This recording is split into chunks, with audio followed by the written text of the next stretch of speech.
چیز کا جل جانا۔ صلاۃ الاوابین حین ترمز الفصال، نیک لوگ ایک نماز پڑھتے ہیں کب؟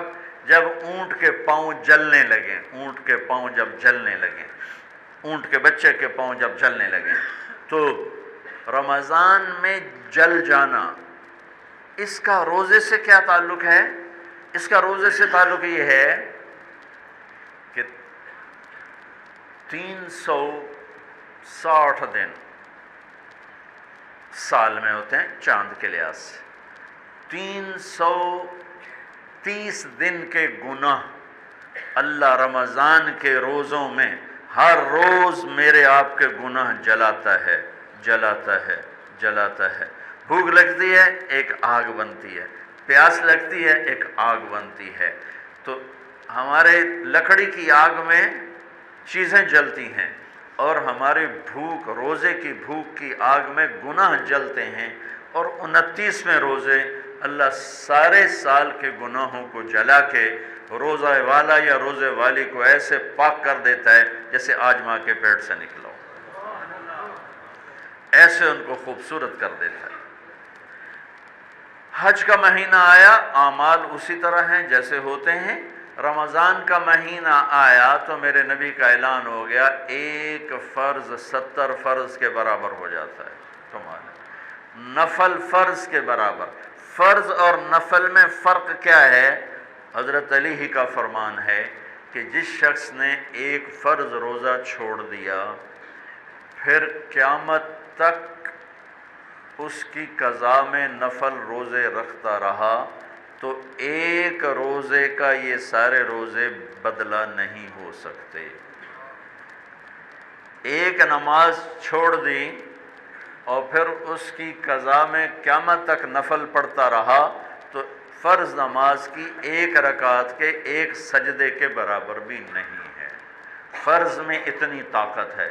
تو اللہ کی رحمت کیسے متوجہ ہوتی ہے کہ رمضان کے مہینے میں اللہ فرماتے ہیں میرے محبوب کی امت ہے، ایک فرض کو 70 کے برابر کر دو، اور پھر فرماتے ہیں نفل کو فرضوں کے برابر کر دو، اور پھر فرماتے ہیں جو رات کو تراویح پڑھے گا، دن میں روزہ رکھے گا، آخری رات اسے ایسے دھو کے پاک کر دوں گا کہ اس کے ذمے گناہ کا ایک ذرہ بھی باقی نہیں بچے گا، سب گناہ اللہ تعالیٰ اس کے معاف فرما دے گا۔ اور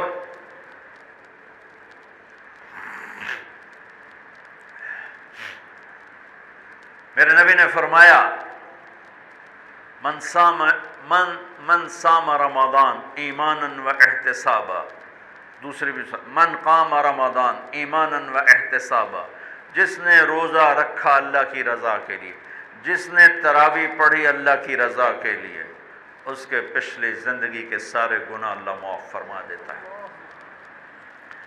رات کا قیام کسی امت کو نہیں ملا۔ دیکھو روزہ سخت تھا تو ان کا قیام اللیل نہیں تھا، چونکہ وہ اپنی کتاب پڑھ سکتے ہی نہیں تھے۔ رمضان میں اللہ نے آسمانی کتابیں اتاری، یکم رمضان کو ابراہیم علیہ السلام پر، 2 رمضان کو تورات موسیٰ علیہ السلام پر، 8 یا 6 رمضان کو عیسیٰ علیہ السلام ان پر، موسیٰ علیہ السلام پر، ان پر داؤد علیہ السلام پر زبور کو اتارا، اور 12 یا 18 رمضان کو عیسیٰ علیہ السلام پر انجیل کو اتارا، اور 21 رمضان کو اللہ تعالیٰ نے پیر کی رات لیلۃ القدر میں غار حرا کے اندر اللہ تعالیٰ نے اپنے محبوب پر کتاب کو اتارا۔ وہ کتابیں فل آ گئیں، لکھی لکھائیں۔ قرآن فل نہیں آیا، قرآن صرف ایک سورت کے 19 الفاظ آئے بس، اور پھر 23 برس میں قرآن اترا۔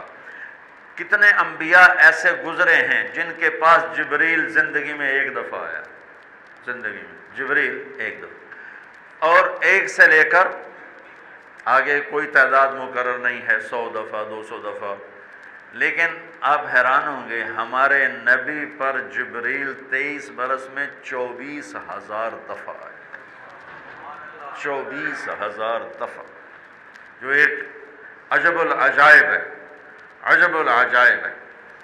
تو میرے بھائیوں، رات کی تراویح، دن کا روزہ، تراویح میں کیا ملنے والا ہے؟ میرے نبی کا فرمان ہے ہر سجدے پہ 1,500 نیکی، ہر سجدے پہ 1500 نیکی۔ تھوڑی اپنی کاروباری مصروفیت گھٹاؤ، اپنی کاروباری مشقت گھٹاؤ، اپنے ملازموں کی بھی مشقت گھٹاؤ، تاکہ وہ تراویح پڑھ سکیں، روزہ رکھ سکیں، بشاشت سے پڑھ سکیں، اور اللہ کا فضل ہے ڈھیلے سے ڈھیلا حافظ بھی ہو تو 1.5 گھنٹے میں سارا کچھ نمٹ جاتا ہے۔ اتنی سی ہمت کرو میرے بھائیوں کہ افطاری میں تھوڑا کھاؤ۔ اگر تم پہلوانوں کی طرح شروع ہو گیا نا، پھر تو تم سے عشاء بھی نہیں پڑھی جائے گی، تراویح تم نے کیا پڑھنا۔ روزہ جسم کی فالتو چیزوں کو جلاتا ہے، روزہ ایک قوت پیدا کرتا ہے ایمانی شیطان کے خلاف۔ وہ کیسے پیدا کرتا ہے شیطان کے خلاف؟ اللہ تعالیٰ حلال کو بھی حرام کر دیتا ہے۔ جب بیوی کو بھی شہوت سے دیکھنا حرام ہو گیا اور یہ اس پہ قابو پا گیا تو اوروں کی عزت کو یہ حرام نظر سے کیوں دیکھے گا؟ جب یہ حلال کھانا چھوڑ گیا تو یہ جھوٹ کیوں بولے گا، یہ گالی کیوں دے گا، یہ غیبت کیوں کرے گا؟ جب یہ کان میں دوائی ڈالنا چھوڑ گیا کہ روزہ ٹوٹ جاتا ہے تو یہ اوروں کی غیبت کیوں سنے گا، اوروں کی برائی کیوں سنے گا؟ جب یہ آنکھ میں دوائی نہیں ڈالتا ہے کہ وہ حلق میں جاتی، وہاں سے وہ پیٹ میں چلی جاتی ہے، روزہ ٹوٹ جاتا ہے، تو یہ ان آنکھوں سے غلط کیوں دیکھے گا؟ یہ غلط کیوں کسی کی عزت کے اوپر اپنی بددیانت نظر کو ڈالے گا؟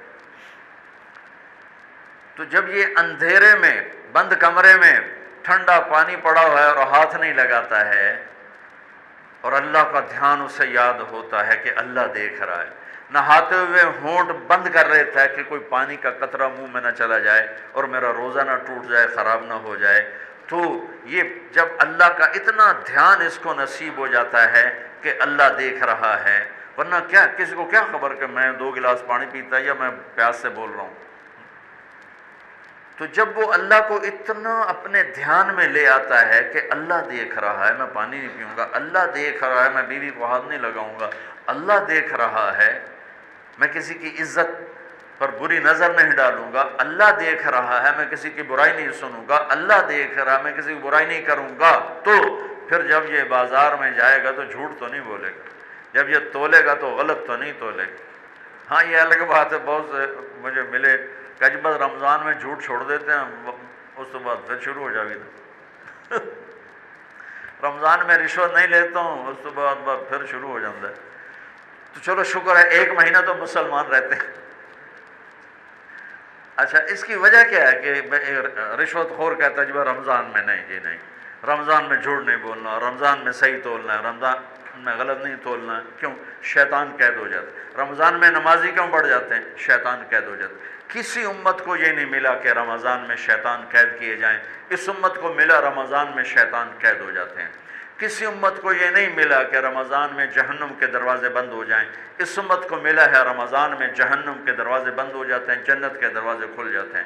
کسی امت کو یہ نہیں ملا کہ ان کے لیے ہر مخلوق دعا کرے، رمضان کے مہینے میں اس امت کو یہ ملا ہے کہ ان کے روزہ رکھنے والوں کے لیے چونٹیاں بھی دعا کرتی، پرندے بھی دعا کرتے ہیں، مچھلیاں بھی دعا کرتی ہیں، ہوائیں دعا کرتی ہیں، ہر شے دعا کرتی ہے روزہ رکھنے والے کی۔ اس امت کو ملا۔ کسی امت کو یہ نہیں ملا کہ آخری رات ان کی سب کی بخشش ہو جائے، اس امت کو ملا ہے کہ رمضان کی آخری رات سب کی بخشش ہو جاتی۔